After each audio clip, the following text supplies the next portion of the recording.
मैं भोजपुरी भजन गायक बलराम बाली आप सभी को सादर नमन करता हूँ और आज आप सबके बीच में अपने पूरे टीम के साथ फिर से उपस्थित हूँ।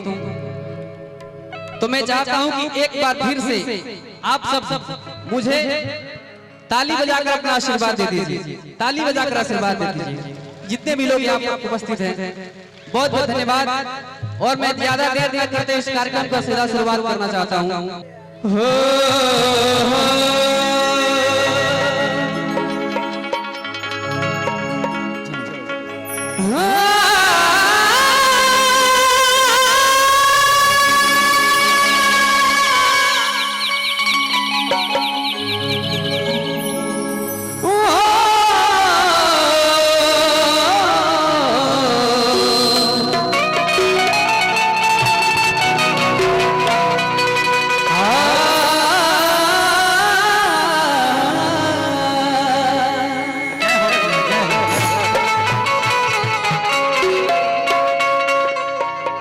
सर्वमंगल मांगल्ये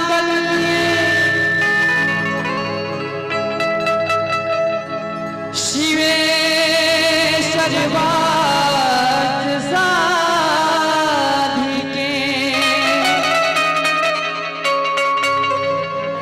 शरण्ये त्र्यंबिके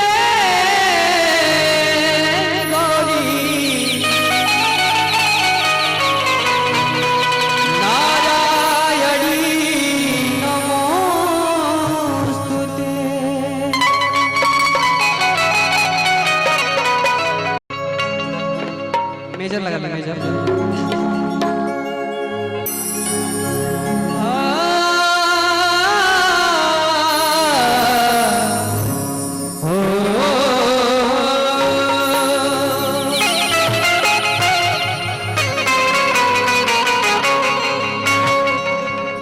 कि गौरी के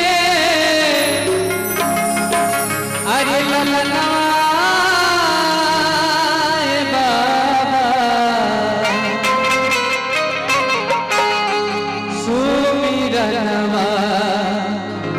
कहीं तो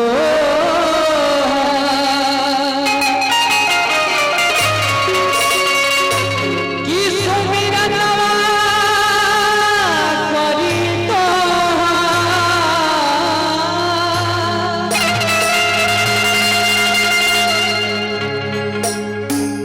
अरे गौरी के ललनवा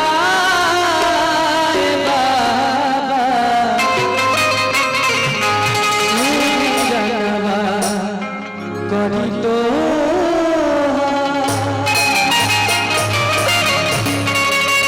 बोलिए गणेश भगवान की। मैं चाहता हूं कि आप सब दोनों हाथों को उठाएंगे और मीठे मीठे तालियों के साथ बाबा को बुलाएंगे। कैसे कि गौरी के हाथ उठेंगे भैया, दोनों हाथ उठाओ। चाचा जी सुरती बात में ठोकाई, हाथ उठा के बाबा के बुलाऊंगा। जे हाथ लगे जेकरा लगे तू हाथ होई वो उठाई। हां जेकरा लगे चारे को का जे हाथ ना उठाई तो ए बार कोई को बीमारी चलो नाम ना था वो हो जाएगा।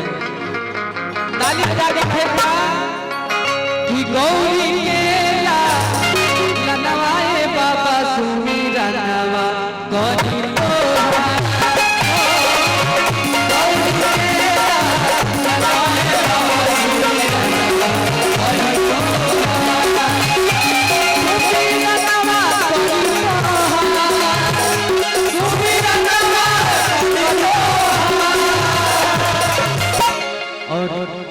मेरे गुरु तुल्य अभिभावक सभी काका पिटिया चाचा लोग बाबा लोग सभी उपस्थित में सादर नमन करता हूं। और आप सबके सहयोग के साथ ये कार्यक्रम हो रहा है तो मैं चाहता हूं कि मेरे साथ आप सभी का सहयोग रहे। कैसे गौरी के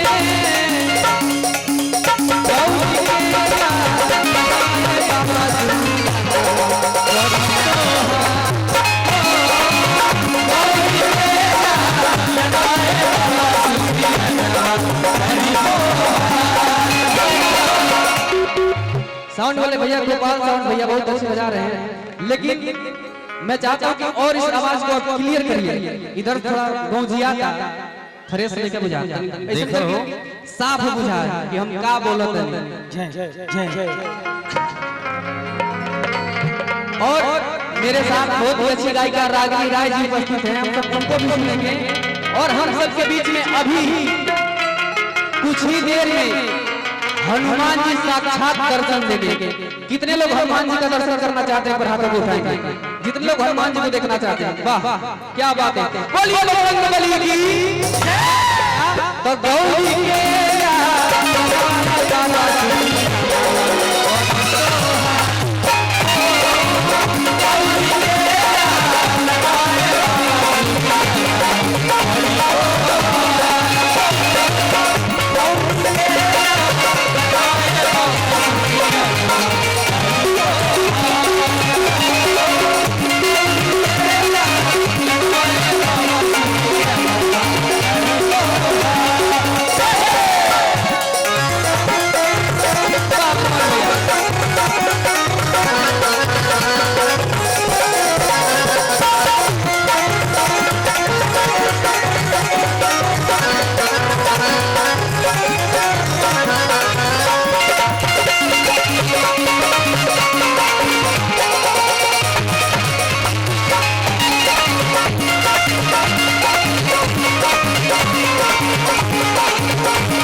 देखिए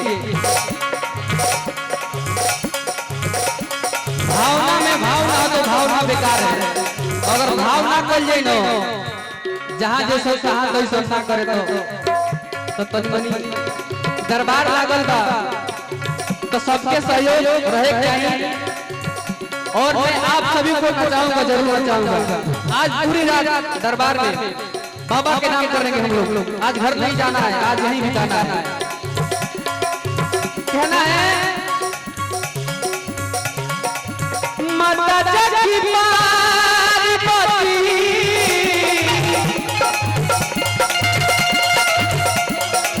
अरे पिता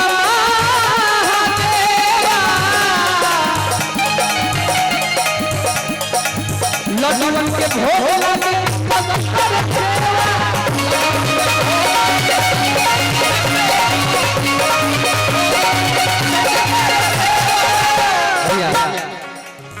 मुर्गी लोग मारे हैं। हाँ ये दरबार में लगा है। हम लोग भगवान गणेश को बुला रहे हैं। उनके आने से सारा कार्य मंगल होता है, उनके आने से ही कोई कार्य पूर्ण होता है। तो हम सब तन मन धन से बाबा को बुला रहे हैं कि माता जगती पार्वती पिता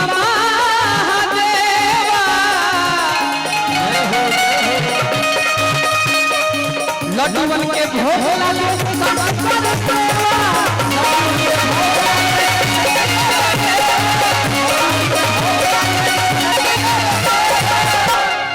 और क्या कि अरे बाबा हो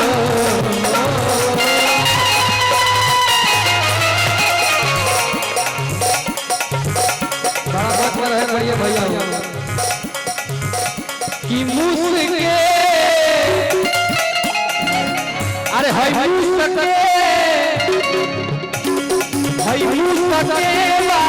हनुमाए बाबा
हथिया के सूढ़ कबला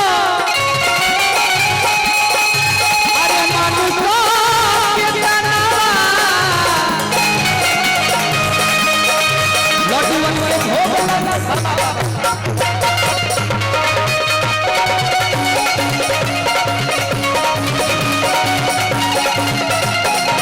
हे बाबा आज है लइका रउआ के बुलावता हे सभा में रउआ के आवे बा और मंगल बरसावे बा सुबोध भैया 3 दिन से मेहनत करत बानी उन्हों के लाज बचावे को कैसे अरे हथिया के सूढ़ कबला मानुषा के प्यादावा सब देवलों में पहले होला पूजनवा सब देवलों में पहले होला पूजनवा